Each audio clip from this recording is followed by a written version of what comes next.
Hello, lovely pupils at Clifford School. Thank you so much for writing to me. I've got all your letters here and I was delighted to receive them. So what I've done is I've written a long letter back to you, to Beatrix, Samuel, Ed, Jaden, Dora, Harry, Zach, Kayla, Ethan, Tam, Remy, Ava, Sam, Ben, B, Dora, another Dora, Charlie, Ryan, and of course your teacher Elizabeth. And I thought rather than just send you the letter, I would also just take a moment to explain how I felt about each of these issues so that you knew it, as it were, from the horse's mouth.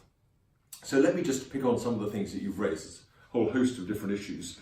One of them is potholes. Well, what can I say? I'm the Minister for Transport. I spend an awful lot of my time trying to help local authorities and in particular Herefordshire Council to deal with potholes. It's a local issue, they're in charge of it. But what I can do is to try to make sure that government is funneling as much money as possible into local authorities and in particular, as I say, into Herefordshire to help them. We've just done a further £5 million in the last few months. We did £5 million last year as well through a thing called the Challenge Fund. And that's all over and above the amount that the council receives every year. So that's quite a lot of money. And I was there the other day with an amazing machine they have for squirting asphalt into the holes and cleaning them out first and sealing them, just to see how you can fill a pothole really effectively and well. It's a huge job. We in Herefordshire have got 2,000 miles of roads. That's an incredible amount of roads, but we're really taking it seriously, and I'm trying to do even more in the years to come. Then you raised the question of farm subsidies. That's a great question. So what do farmers need in order to continue to be able to do their business? Really serious issue, I totally agree.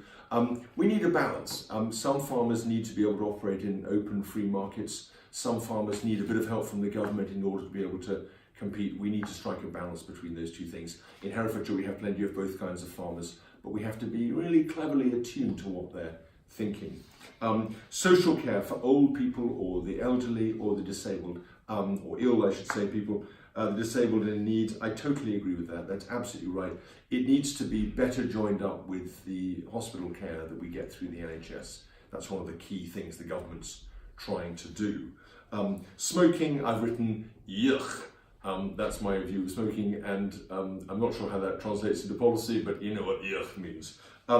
Cost of fuel, cost of petrol, absolutely. That affects every driver in the county. You can't get around in Herefordshire if you don't drive. Government's kept the cost of fuel as low as it can by not increasing the duty on fuel, so that's a big issue. Controlling badgers, yes, everyone feels sorry for badgers, but they don't feel sorry for the hundreds and thousands of animals that are infected and die as a result of tuberculosis that are spread by badgers. And we've taken the difficult measures designed to try to protect our beef herds in particular, and they seem to be showing some results, so that's really important. You asked about my Brexit vote. Well, as you know, I've never revealed how I voted in the referendum, and that's because it was a private vote. If you ask people now how they feel about the referendum, I think they would say it's a lot more complicated than anyone imagined at the time. It affected people in different ways. There was no one right answer. It was a very vague question.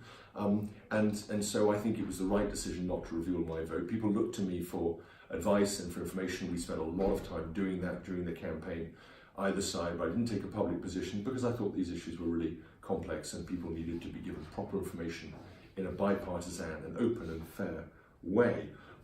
Gay marriage, I think a very large number of people who had worries about it at the time, including to some extent myself, now realise that that was a thoroughly good piece of legislation that's had no ill effects of any real kind.